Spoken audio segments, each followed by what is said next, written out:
Hello and welcome to my podcast on the apocalypse. My name is Steve. In my previous podcast, I introduced the book, The Apocalypse Letter by Letter, a literary analysis of the book of Revelation by Stephen Paul. I've already covered in great detail the first half of chapter 13 of the apocalypse in the last two podcasts. Verses 11 through 17 are straightforward for the most part. I've already demonstrated to you that the beast ascending from the earth and the false prophet in chapter 16, verse 13, chapter 19, verse 20, and chapter 20, verse 10 are one and the same individual, the chief henchman to the beast. In verse 1, John wrote, I saw a beast coming up out of the sea. In verse 11, he wrote, I saw another beast coming up out of the earth. You can see for yourself that John presented a parallelism of two participial phrases which tell the respective origin of the two beasts, the former ascending out of the sea and the latter ascending out of the earth. This fact, when added to the fact that John described both at length in the same chapter, indicates that their ascendancies will be synchronous. Note the order of mention. The beast from the sea is described first, and the beast from the earth second. John used the same device in chapters 12 and 17 over to 13 for the heads and horns in order to show that the one mentioned second serves the one mentioned first. It is implied, therefore, that when the beast begins his ascendancy from the abyss, at that time or shortly afterwards, he will give regency over the earth to the false prophet. Note what John wrote next about the beast's most fanatical follower in the rest of verse 11. And it had two horns like a little lamb and spoke as a dragon. A horn ordinarily symbolizes a king or kingdom. Sometimes it symbolizes simply authority or power or both. Verses 12 through 17 make it clear that the false prophet will have authority and power in secular and religious affairs, and all buying and selling, as well as in worshiping the beast or its image, but that his power to perform great signs will come from the beast, from Satan actually, and only when the beast is present, as chapter 19 verse 20 evidences.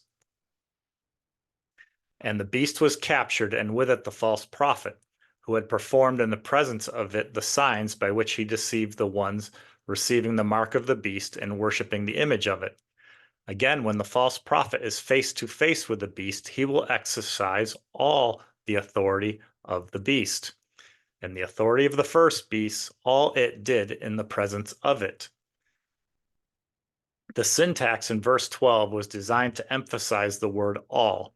So the false prophet's two horns allude to his twofold authority and power in material and spiritual things.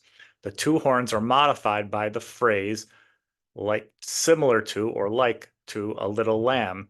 In the apocalypse, the term arnion signifies Jesus Christ. However, after Christ rose from the dead, Hades, he referred to his followers as little lambs when he told Peter the first 3 times to feed them. Feed the little lambs of me, from John chapter 21:15.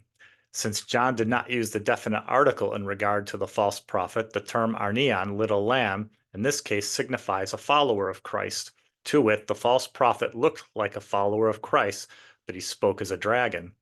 Now I have shown that the reed like a rod in chapter 11, verse 1, and the tail of the dragon in chapter 12, verse 4, both symbolize the false prophet, bearing in mind that the dragon took a stand in the presence of the woman, and where the dragon was, there was his tail also, and that the false prophet looked like a Christian, i.e., he was in the outside court and spoke as a dragon, and that chronologically speaking, chapter 13 follows immediately after chapter 12.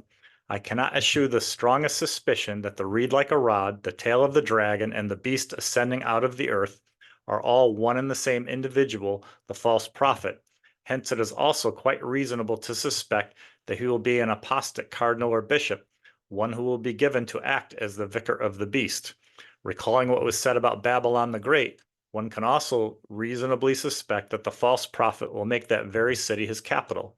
in which case the two horns may also allude to his having regency over the earth and the many waters mentioned in chapter 17, verse 1 and 15.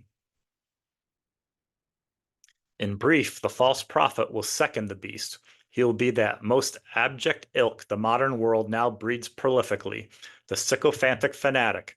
You know, that political animal washing a ton of shoes with his tongue, the critter as happy as a hog in warm mud, wherein never yet has a hog been known to become disgruntled. The false prophet will tell the inhabitants upon the earth to make an image of the beast. Then John added verse 15. And it was given to it to give a spirit to the icon of the beast, so that might even talk. The icon of the beast, and do so that as many will not worship. The icon of the beast are condemned to death.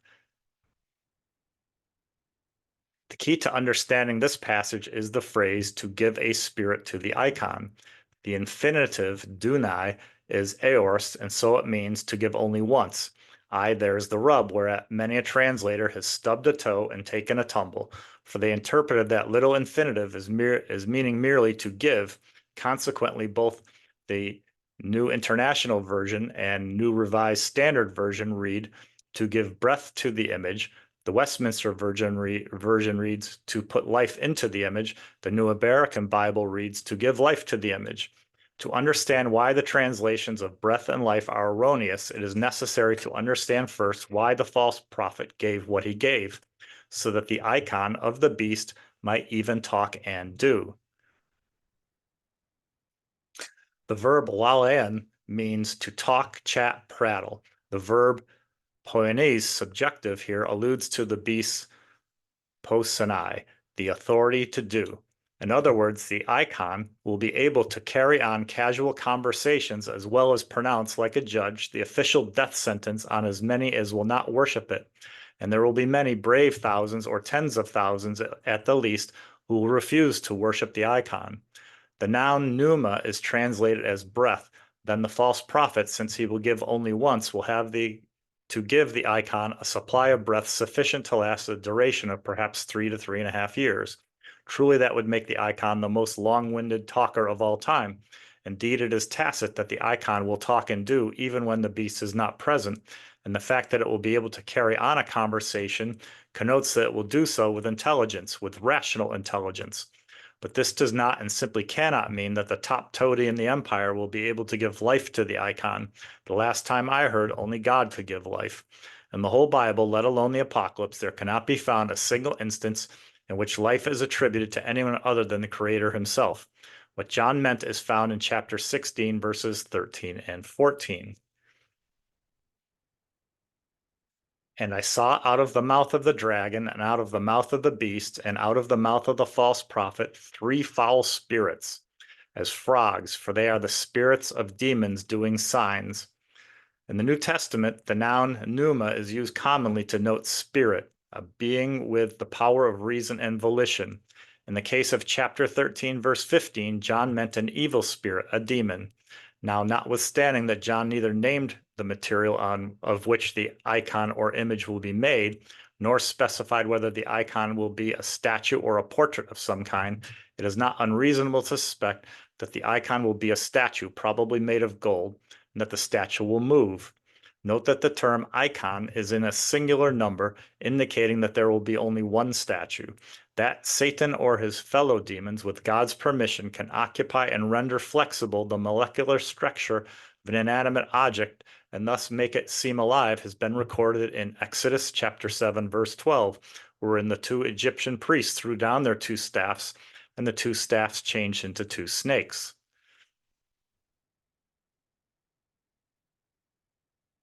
And they, every one, cast down their rods, and they were turned into serpents, but Aaron's rod devoured their rods. As for occupying the icon, it is dubious that any demon will volunteer for such lugubrious duty. In the next podcast, we'll dive into the number of the beast's name and debunk a lot of noise thereof. The book is found at apocalypseletterbyletter.com, and a discount code is provided at the top of the page. It's also available on Amazon and other online booksellers if you like paying more. May the Lord Jesus Christ bless you and keep you.